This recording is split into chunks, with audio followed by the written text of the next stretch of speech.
Hello everybody, I'm Justice Graves and I am currently running to be a member of the Narragansett Regional School District's school committee serving the towns of both Templeton and Phillipston, Massachusetts.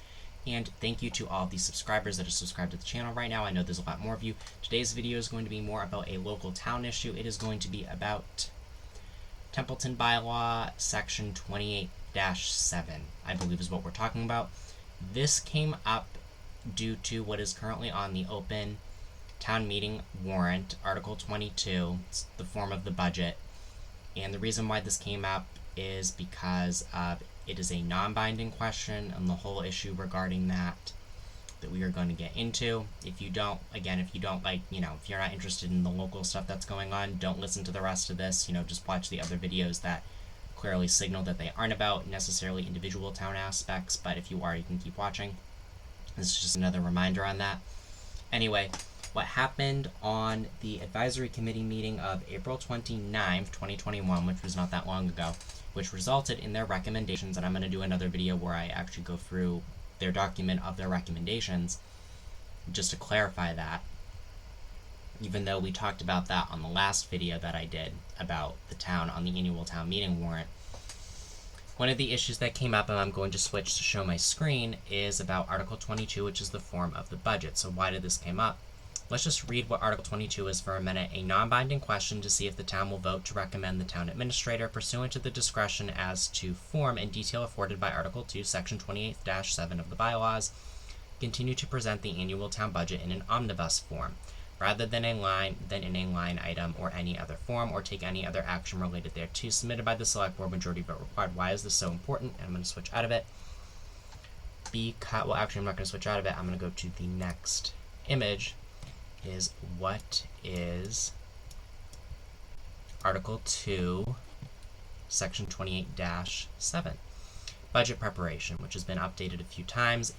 And let's just read the writing as is. It shall be the duty of the town administrator, in conjunction with the Board of Selectmen, the board, to consider expenditures and develop a budget for the ensuing fiscal year of the several boards, officers, and committees of the town as prepared by them in such form and detail as prescribed by the town administrator, and further to present and defend the same throughout the review process and to the town meeting for action as prescribed by the town administrator. The town administrator is the one that makes that decision.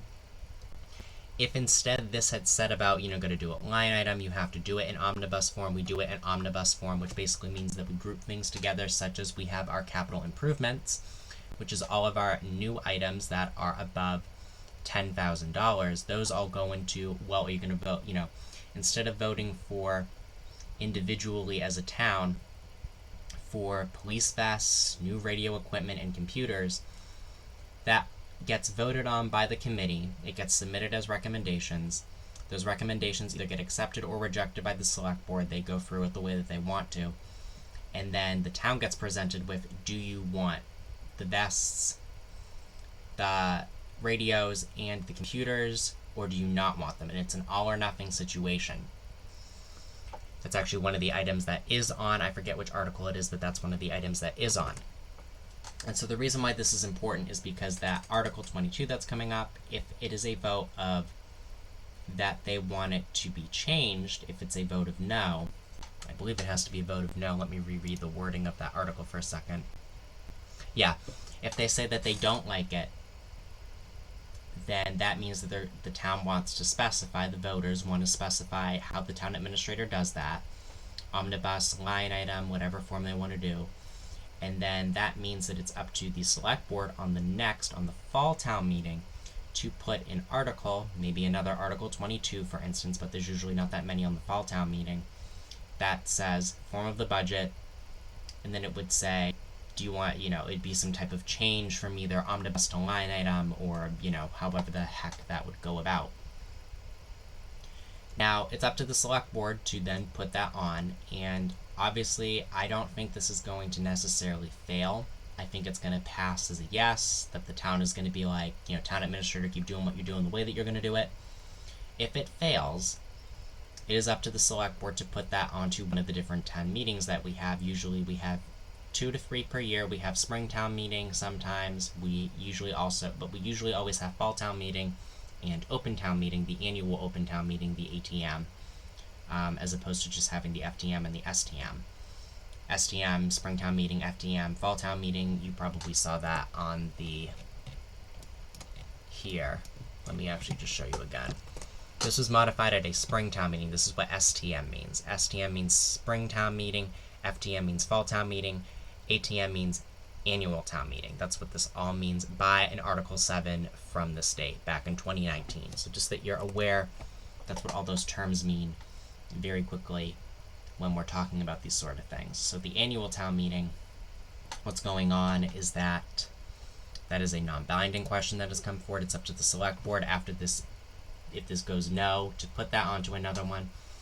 And one of the discussions that the advisory committee had said, like, what if the select board gets a no on Article 22 because it's non-binding, and then says, well, what if the select board never wants to have that question? What if they personally want it in omnibus form but the town doesn't? And the way that that gets corrected, obviously, is by voting for who your select board members are. Are they going to obey the will of the people and put an article on that is in response to this? There's 2 people up for election next time. Julie Richard is up this time, but she's on the ballot by herself. The next 2 people up for election are Teresa Griffiths and the current chairman, Mike Curry, who will probably be the chairman again if he gets reelected next year, in the year 2022. The town kind of has to decide if people aren't listening to these types of recommendations that the town makes at open town meeting, and that they are making at different, through voting on the different articles. The best way to kind of counteract that is to run for election yourself and to politely remind people you are an elected official, your term does expire.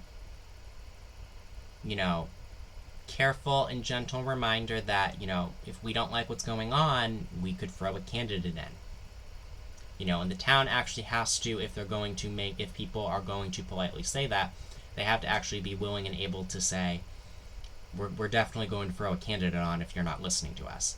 I don't suspect this is going to fail. I feel like people are going to be okay with the omnibus form. Well, who knows? Who knows? Honestly, the stress of annual town meeting has already started to increase. It's on Wednesday, and people are already getting very testy.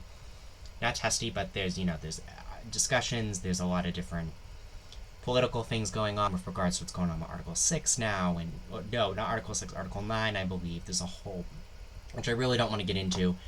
Ethically, I don't want to get into Article 9 because I was on capital planning when we made the recommendations to the select board that item should go to vote for the town as a separate article, as a separate warrant article, and that's what happened. I don't really want to talk about what my opinions are on that. You can watch those capital planning videos and see what my opinion on it is. I don't know if I'll end up changing my vote when I go to town meeting. That is something that I have to figure out with how people are presenting and arguing with it. It's a whole thing. But that is just the discussion on Article 22 form of budget that I wanted to bring up with regards to Templeton Town Bylaw, Section 28-7 of Article 2. Hopefully that was informative. Hopefully that gave you some perspective as to what's going on down here, what's going on with regards to this particular item, and how you can politely nudge your select board members and be like, hey, if you're not doing this, this is going to come up. Or they may, advisory committee can be like, we might not pass certain things next time. I mean, it's fully within their rights to challenge, It's fully within the town's rights to, if this non-binding question doesn't get followed through on the next ballot, if it needs to be, on the next open town meeting warrant, that there be serious questions about the leadership.